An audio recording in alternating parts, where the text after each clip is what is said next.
Bueno, uno de los temas importantes, sin dudas, relacionados al COVID-19 en estos últimos días, tiene que ver con esta variante, la variante Omicron, y queremos saber de la mano de un especialista cuál es la situación y qué es lo que podemos llegar a esperar también en nuestro país, teniendo en cuenta que también ya tenemos circulación de Delta. Estamos con Jorge Hefner, amigo ya de la casa que siempre nos atiende para responder este tipo de preguntas y también para informarnos como sociedad. Jorge, buenas tardes, ¿cómo estás? Jonathan te saluda por aquí.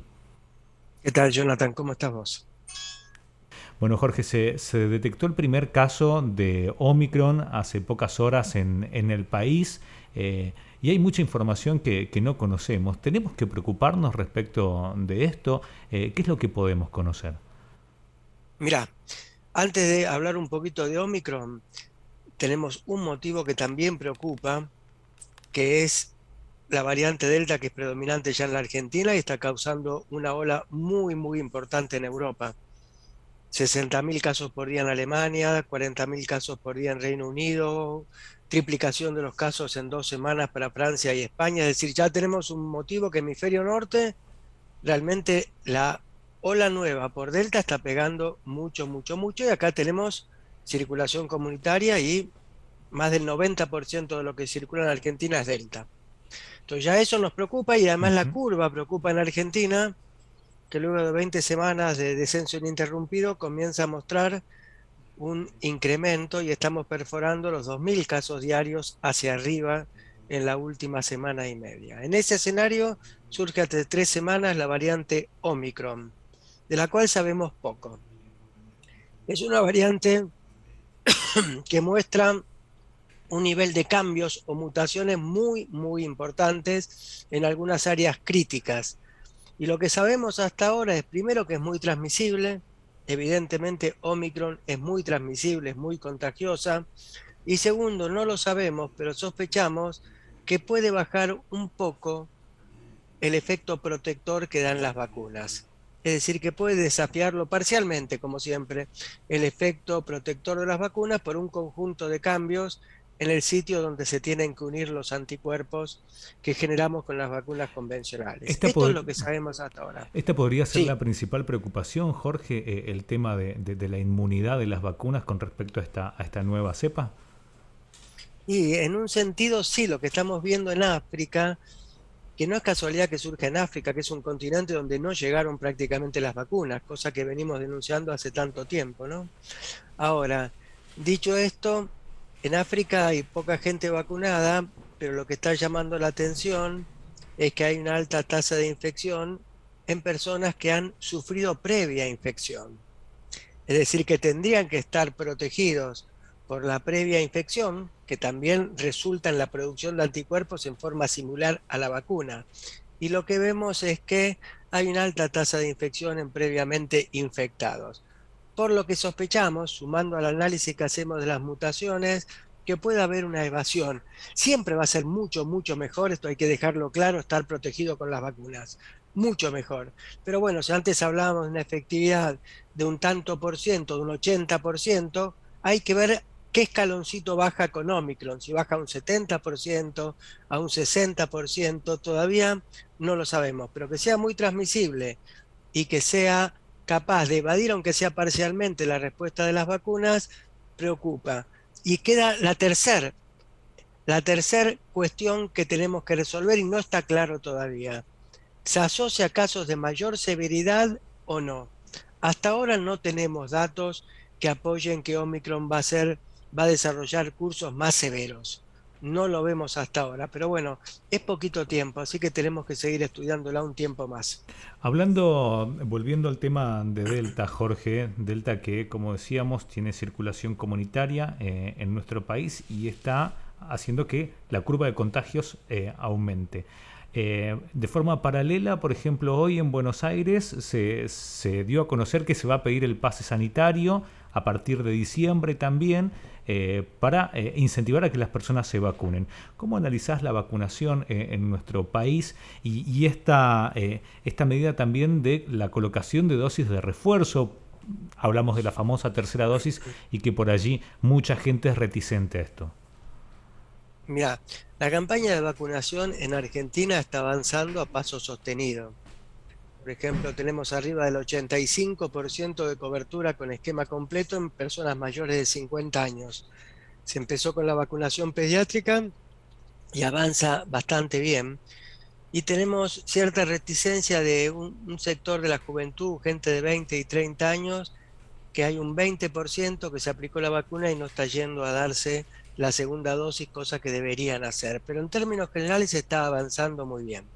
Ahora, vos fíjate, hoy por hoy ya se han vacunado en el mundo el 52 o el 54% de la población mundial, más de 4.000 millones de personas.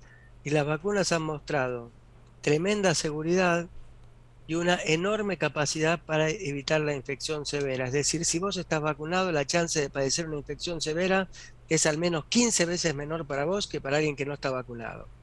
Entonces, frente a esto, y nosotros tenemos la ventaja en Argentina que no hay un movimiento de antivacuna importante como Estados Unidos, donde el 35% de la población adulta no se vacuna. Entonces, ya con estos datos masivos de seguridad y eficacia, hay dos cuestiones que están en el tapete. Uno es el pasaporte sanitario, con el cual yo estoy absolutamente de acuerdo. Es decir, las vacunas ya han demostrado actuar de la mejor manera posible. Toda la población adulta debería vacunarse y aquel que no lo haga, bueno, por lo menos no le damos la posibilidad de contagiar a otros, no podrá ir a recitales, no podrá ir a la cancha de fútbol, no podrá entrar a confiterías, no podrá entrar a bares. Es una medida de protección a las personas que nos circundan y estoy de acuerdo. Después hay otra medida más profunda que está en el tapete, que es algo que se está discutiendo hoy por hoy en Alemania, por un proyecto presentado por el nuevo canciller que reemplaza a Merkel, que es la vacunación obligatoria, que la propone la Organización Mundial de la Salud para discutirla hoy por hoy en Europa. Y en Argentina también es una asignatura pendiente, en algún momento la tendremos que discutir. Entonces está avanzando bien y lo que me quedó picando que no te contesté es las terceras dosis. Lo que vimos es que después de los 7, 8 meses comienza a haber cierto decaimiento en la acción protectora de las vacunas, cosa que ya sabíamos de antes, porque siempre la comparábamos con la vacunación antigripal, que tenés que darte refuerzos año a año. Bueno, por eso se empezó a dar la tercera dosis.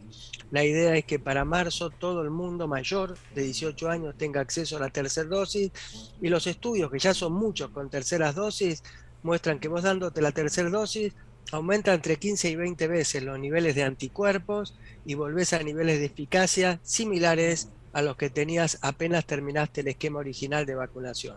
Así que es absolutamente recomendada. Jorge, uno de los principales sectores que por lo menos notamos o que se notan un poco más reticentes a la vacunación es en los sectores cuando hay que vacunar a menores, sobre todo los menores que van de 3 a 11 años. En el caso de Mendoza hay una inscripción previa y la colocación de la vacuna es la Sinopharm. Por allí, y tras inclusive el consejo de muchos pediatras también o algunos papás que leen información, se muestran desconfiados a colocar este tipo de vacunas. ¿Qué recomendás en estos casos? No, mira, yo creo que hubo quizás ruido innecesario al momento de comunicar desde el Ministerio el inicio de la vacunación pediátrica en el rango de 3 a 12 años.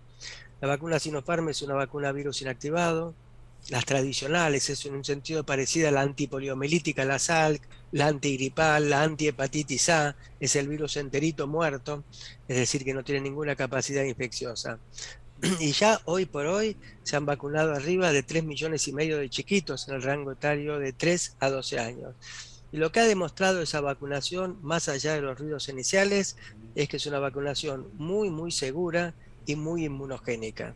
Yo creo que es importante avanzar también con la vacunación pediátrica y yo creo que en algún momento, sobre la base de toda esta gran experiencia en todo el mundo, China, Estados Unidos, Rusia, Cuba, independientemente de sus diferentes ideologías, todos apuestan a la vacuna como gran herramienta para aplastar a la pandemia. Y en ese sentido, creo que es importante descartar un concepto, porque muchos hablan de que estamos en la pospandemia, estamos en la pandemia. El concepto de pospandemia para el presente es un concepto equivocado. Estamos transitando la pandemia en un momento de baja circulación viral, pero con el espejo en Europa que preocupa mucho por la enorme cantidad de nuevos casos que se observan diariamente. Entonces yo creo que es importante avanzar en la vacunación de adultos, y avanzar también en la vacunación pediátrica. Sobre todo esto, se viene época de vacaciones, mucho movimiento a distintos puntos del país, ¿no? También con una aglomeración de personas. Esto de las medidas de seguridad, las medidas de higiene que habíamos adoptado fuerte en el 2020, quizás no deberíamos dejarlas de lado en ningún momento a partir de ahora tampoco, ¿no? Absolutamente de acuerdo, el asunto es que sí las hemos dejado de lado. Claro. Ese es el punto, ese es el problema. A mí, realmente, por más que suene antipático, ver la cancha de River con 70.000 personas sin barbijo, abrazándose en centenares, entiendo la euforia, entiendo las ganas de disfrutar, pero no se condice con el escenario de pandemia, como tampoco se condice boliches para 3.000 chicos, 3.000 personas jóvenes, sin garantías mínimas de ventilación, porque no hay controles estrictos acerca de la ventilación. Entonces, todo lo que son actividades de naturaleza recreativa, etcétera, yo sacaría el pie del acelerador. Sacaría el pie del acelerador. Me parece bien avanzar con el pasaporte sanitario en lo inmediato, pero incluso hay que ver cómo sigue. Hoy acabo de ver 2.400 casos. Se consolida una tendencia al incremento. Hay que ver bien cómo sigue. Porque si es así, vos fíjate, hoy por hoy Francia, si vos no tenés el pasaporte sanitario que acredita vacunación completa, qué sé yo, podés sacar el perro a pasear, pero no podés meterte en ningún lado porque no te dejan. Alemania está discutiendo hoy vacunación obligatoria. Es decir, todo el mundo, todo el hemisferio occidental está viendo que la pandemia sigue estando presente, están extremando cuidados. Bueno, y nosotros tenemos que aprovechar esa experiencia que siempre nos la dan con meses de anticipación para tratar de que nuestra curva jamás se aproxime a las curvas muy importantes de crecimiento que está mostrando Europa. O sea que deberíamos plantearnos este tema de la vacunación obligatoria quizás lo antes posible. La vacunación obligatoria, hasta tanto hay un acuerdo para sacarla, porque tendría que ser un acuerdo de todas las fuerzas, para que vaya con fuerza esto y que no haya discusiones Bien. secundarias que creen ruido. Sí, hasta tanto pasaporte sanitario y hasta tanto, o mientras también, una reflexión de cada uno de nosotros, entender que la pandemia está presente, que tenemos que usar barbijo, respetar distanciamiento, medidas higiénicas y airear los ambientes. Jorge, te agradecemos como siempre la información y la predisposición que tenés para dejarnos tu mensaje, tu palabra, que es tan importante para obtener siempre información de calidad en la comunidad en el marco de tanto que vemos por allí dando vueltas. Así que te agradecemos como siempre. Yo soy el agradecido, te mando un gran abrazo.